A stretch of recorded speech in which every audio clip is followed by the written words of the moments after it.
Sa lesson na ito, ipapakilala natin si Nola J. Pender, isang kilalang figure sa nursing.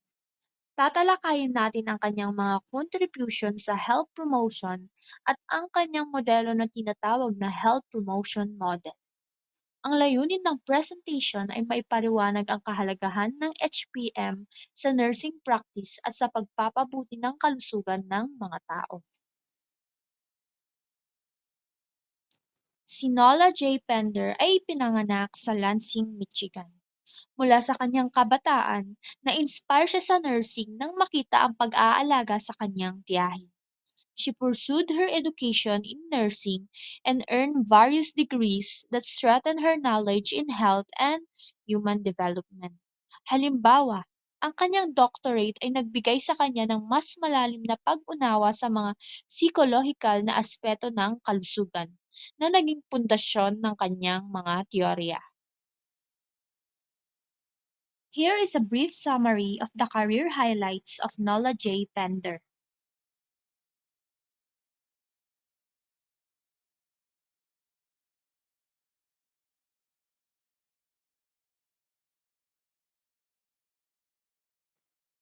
Use of empirical evidence. Framework for research. Predicting health promoting lifestyle. Ang HPM ay naging batayan para sa mga pag-aaral na naglalayong tukuyin ang mga gawin na nagpro-promote ng kalusugan. Population study. 1. Working adults. 2. Older community dwelling adults. 3. Ambulatory cancer patients. 4. Cardiac rehabilitation patients. Halimbawa, ang mga pag-aaral sa mga working adults ay nagbigay ng impormasyon kung paano nila pinapangalagaan ang kanilang kalusugan sa kabila ng kanilang mga responsibilidad sa trabaho. The Health Promoting Lifestyle Profile and the Exercise Benefits Barrier Scale or EBBS are two examples. These instruments serve to test the use of the model and support further development. Health Promoting Lifestyle Profile. The purpose of the Health Promoting Lifestyle Profile instrument is to measure health promoting lifestyle. The instrument provides assessment of a health promoting lifestyle of individuals and is used clinically by nurses for patient support and education. The second one, Exercise Benefits Barrier Scale or EBBS. The EBBS is a measure of the cognitive and perceptual factors of perceived benefits and perceived barriers to exercise. The EBBS is useful clinically for evaluating exercise perceptions. Major concepts. Ang mga pangunahing konsepto ng HPM ay tumutukoy sa mga salik na nakakaapekto sa ating mga desisyon sa kalusugan. Prior related behavior. Frequency of the same or similar behavior in the past. Halimbawa, kung ang isang tao ay regular na nag-e-exercise dati, mas malaki ang posibilidad na magpatuloy siya sa pag-e-exercise. Next, personal factors, categorized as biological, psychological, and sociocultural. These factors are predictive of a given behavior and are shaped by the nature of the target behavior being considered. The first one, personal biological factors.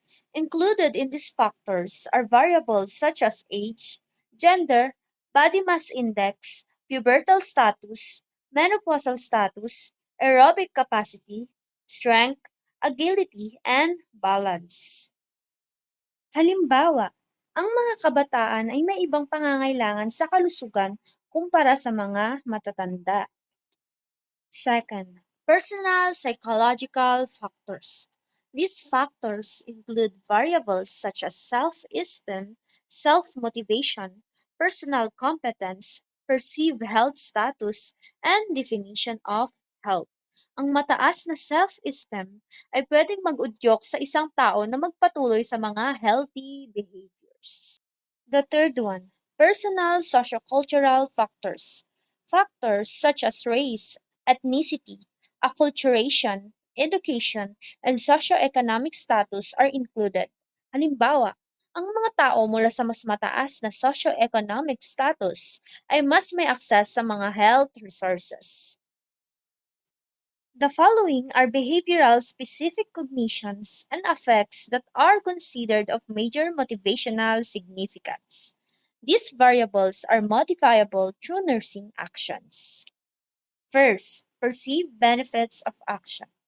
Perceived benefits of action are anticipated positive outcomes that will result from health behavior. Next, perceived barriers to action.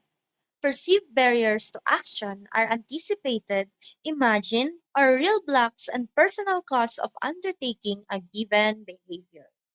Next, perceived self efficacy.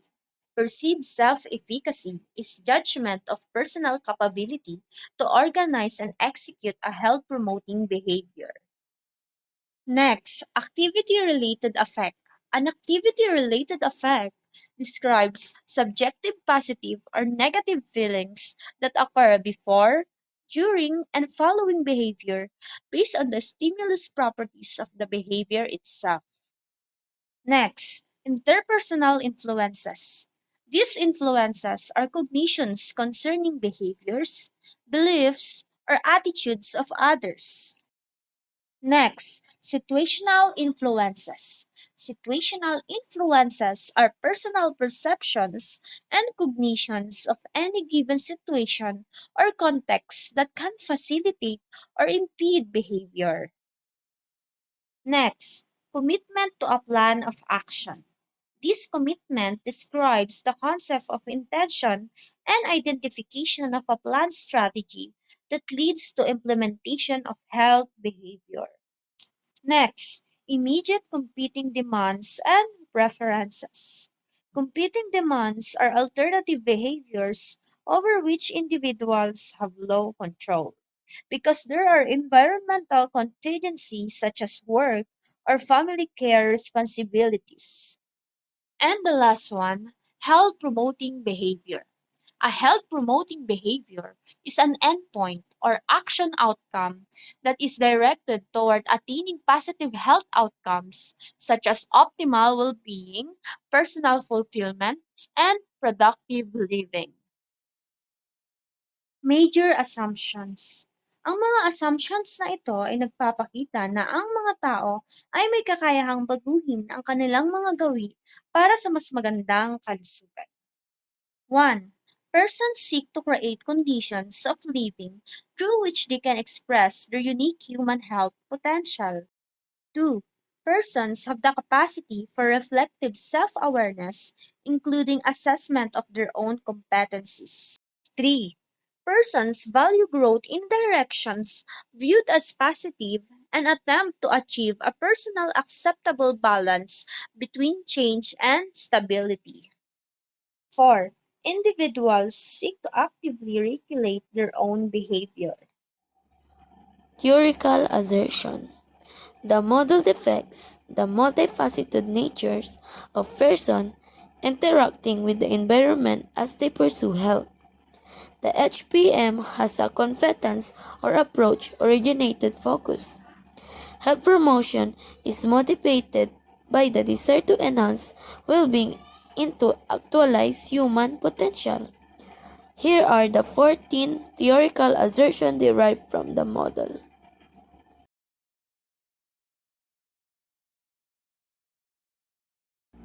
Next, logical form, the model development. The first one is inductive reasoning from existing research. Ang HPM ay nabuo mula sa mga naunang pag-aaral.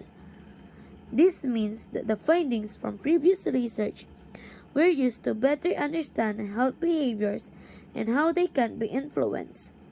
Halimbawa, ang mga natuklasan mula sa mga pag-aaral sa mga pasyente ay ginamit upang bumuo ng model. The second one is framework for middle range theories. Nagbibigay ito ng batayan para sa iba pang teorya.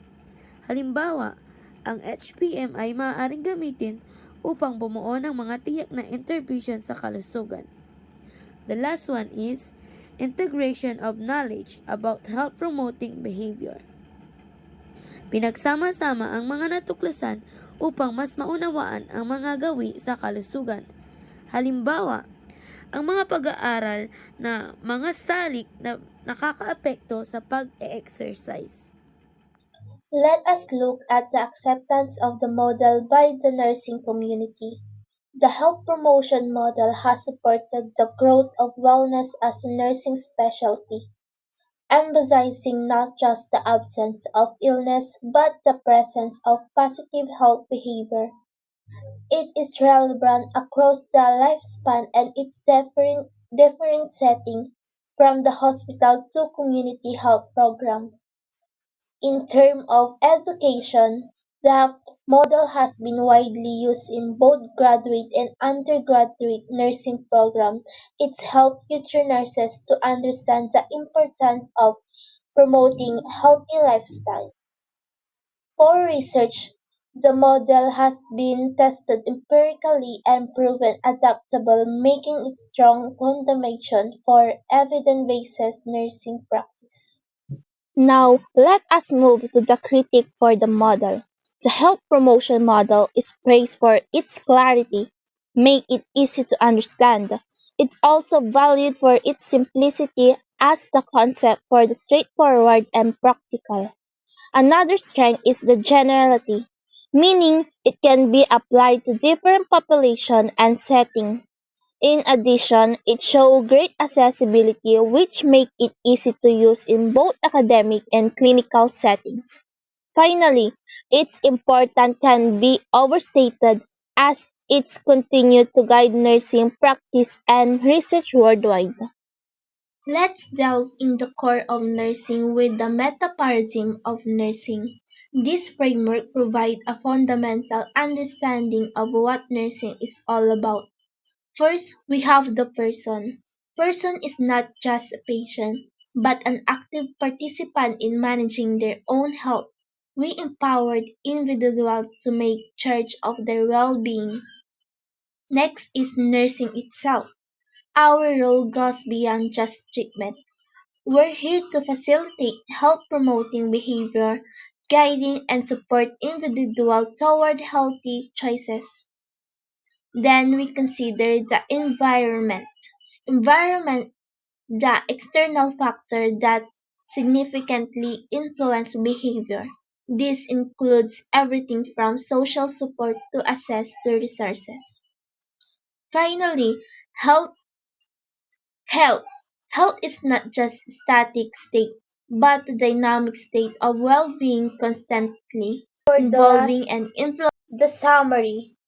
The health promotion model represents the movement toward greater responsibilities and accountability in personal health. To achieve successful health practices, the nursing profession must provide support through evidence-based approaches. This model emerged from strong researcher foundation and continued to guide better health practices today. It served as a framework for further researcher, education, and policy making in nursing.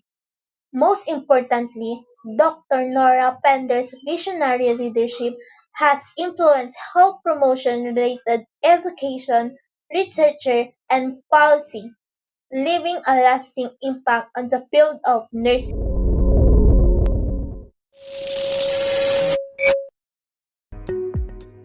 Mrs. Santos, how have you been feeling since your heart attack? Okay naman po, pero ang inaalala ko lang po kung paano ko po mababago yung lifestyle ko para maging healthier po ako. Very important concern. I know you care a lot about your health, so let's think about what's going on in your life right now. Your daily routines, your work, and things you enjoy. Can you tell more about your usual activities? I like swimming this morning, but lately, napaka-busy sa work tsaka stressful. Kaya lagi din akong nag-overtime. Kaya hindi ko rin nabibigyan ng time sa sarili ko. That's understandable. It can be really hard when job demands get in the way of taking care of yourself. What do you think would help you feel more motivated or confident to fit in some exercise? I believe kailangan ko ibalik yung control ko sa health. Maybe pwede ko po siyang umpisahan ulit sa pagpa-park ko sa malayo, tsaka pag-akit ko po sa hagdan, para ma-manage ko po siya. It's like a good plan. Also, how do you feel about your eating habits? Gusto ko po talaga kumain ng healthy, kaso nga lang po, mahal lang po yung work talaga. Tsaka madalas ko pong ginagawa is, quick meals or di kaya take out na lang po dahil po sa pagod. Stress and long hours can make it really tough. Pero sa tingin mo, pag may support system ka na kasama mo kumain na nagdadala ng pack lunches, baka mas maging enjoyable yung pagkain. Actually, yes. Meron po akong mga nakakasabay kumain sa office. And I feel like encouraged pagkasama ko po sila. Ganda yan. Having people around can really help in sticking to your goals. Tapos, a pleasant lunch area at work can give you a nice break. How about sa pagluluto? Do you feel you could prepare some healthy meals at home? Or when kids were home, I cook more healthy meals. If kaya ko noon, kaya pa rin hanggang ngayon. Kahit kami dalawa na lang ni Love. Kapag nagawa mo na noon, magagawa mo ulit ngayon. Sa lahat-lahat, tingin mo ready ka na mag-commit to something, yes? Siguro sa pag-start sa pagpapark ng malayo para ma-exercise ka papunta sa workplace mo, or pag-pack ng nutritious lunches, or pagluluto ng healthy dinners 5 nights a week. Ako, kaya ko po yun. Gusto ko na pong simulan para sa sarili ko. Hi, Mrs. Sanchez! Kamusta pa ang lifestyle changes? Hindi po, medyo okay na po. Nakakapag-park na nga po ako sa malayo, tsaka tinitin ko na rin po yung sisters. Kaso nga lang po, ang hirap lang po nung dun sa pagkain kasi medyo challenging, tsaka medyo busy pa rin po sa work. Mas maganda na nag-exercise ka. Alam kong napakalaking challenge ng trabaho. But maybe we can find ways to make eating healthy easier. Like prepping meals ahead or simple snacks at your desk. Sounds good po. Napaisip nga din po ako na magre-retire na rin po ako para makapag-focus ako sa sarili ko. Kahit anong maging desisyon mo,